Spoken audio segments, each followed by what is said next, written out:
Vishwa talk channel நண்பர்கள் அனைவருக்கும் வணக்கம். இன்று ஒரு திருக்குறள் நிகழ்ச்சியில் நண்பர்களை சந்திப்பதில் மிக்க மகிழ்ச்சி. நண்பர்களே, இன்றைய திருக்குறள் என்னவென்றால் வெக்காமை அதிகாரத்தில் 172வது குறள் படுபயன் வெக்கி பழிபடுவ செய்யார் நடுவன்மை நாணுபவர். குறள் இன்னொரு முறை நண்பர்களே, படுபயன் வெக்கி பழிபடுவ செய்யார் நடுவன்மை நாணுபவர் அப்படின்னு கூறுகின்றார். நண்பர்களே, இதனுடைய அர்த்தம் என்னவென்றால், ஒருவர் தனக்கு ஆதாயம், அதாவது அதிகப்படியான பயன்கள் கிடைக்கும் என்பதற்காக குற்றங்களை செய்து பழி பாவங்களை சுமக்க மாட்டார்கள். யார் என்றால் அறவழியில் நடுநிலைமையோடு வாழ விரும்புபவர்கள்.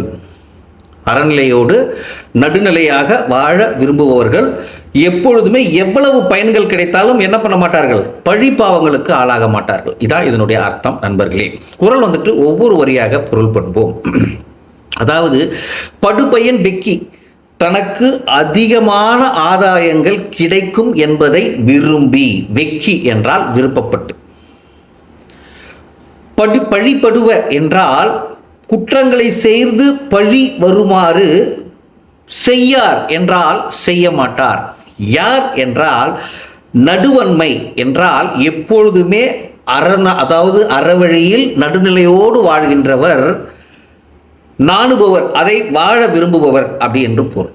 சரி, இப்போ நடுவன்மையானவர் யாரு, நடுநிலைமையானவர் யார் அப்படின்னு கேட்டா, தான் நன்றாக இருக்க வேண்டும் என்பதற்காக அடுத்தவர்களுக்கு குற்றத்தை செய்யாதவர், அடுத்தவர்களுக்கு துன்பத்தை தராதவர் தான் நடுநிலைமையோடு இருப்பவர். சரி, இதை யார் உதாரணமாக சொல்லலாம்னா, ஒரு பெரிய ஃபேக்ட்ரி இருக்குது, அதாவது ஃபுட் ஐட்டம்ஸ் வச்சிங்களேன், அது என்ன எல்லாருமே சாப்பிடக்கூடிய பொருள்.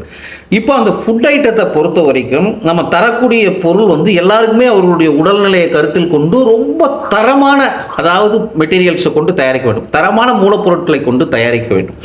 அதனால் அவங்களுக்கு எந்த விதமான துன்பங்களுமே வரக்கூடாது, தனக்கு கொஞ்சம் லாபம் கிடைச்சா போதும், எல்லாருமே நல்லா இருக்கணும், எல்லாருடைய உடல்நிலையும் நல்லா இருக்கணும், அதுக்காக இந்த ஒரு ஃபுட்டை நான் செய்கிறேன் அப்படின்னு ஒரு பெரிய தயாரிப்பாளர், அதாவது பெரிய உற்பத்தியாளர் நினைத்து ஒரு பொருளை அதாவது விற்கின்றார் என்றால் பொதுமக்களுக்கு அவர் நடுநிலைமையானவர். அதாவது நடுநிலைமை என்பவர் யார், தன்னை போலவே பிறரையும் நினைப்பவர், அவர் தான் நடுநிலைமை. இந்த துன்பம் எனக்கு வந்தால் எப்படி இருக்கும், எனக்கு வரக்கூடாதுல்ல, அவங்களும் நல்லா இருக்கணும் அப்படின்னு யார் நினைக்கின்றாரோ அவர் மட்டும்தான் நடுவன்மையானவர். ஜட்ஜில் இருக்காங்க, ஓகே, அது அவங்க அதாவது குற்றத்திற்கு யார் குற்றம் புரிந்தார் என்பதை கருத்து ஆராய்வு கொண்டு அதுக்கான தீர்ப்பு தருபவர் ஜட்ஜி. ஸ்போர்ட்ஸில் நடுநிலையாளர்கள் இருக்காங்க, ரெஃபரி, ஃபுட்பாலில் ரெஃபரி, பாக்ஸிங்கில் ரெஃபரி, கிரிக்கெட் மாதிரி கேமில் அம்பையர், இந்த மாதிரி அந்தந்த தகுதிக்கேற்ற மாதிரி நடுநிலையாளர்கள் இருக்கின்றார்கள். எனவே என்னன்னு கேட்டிங்கன்னா, எப்பொழுதுமே தனக்கு ஆதாயம் வரும் அப்படின்றதுக்காக அடுத்தவர்களை குற்றம் செய்யக்கூடாது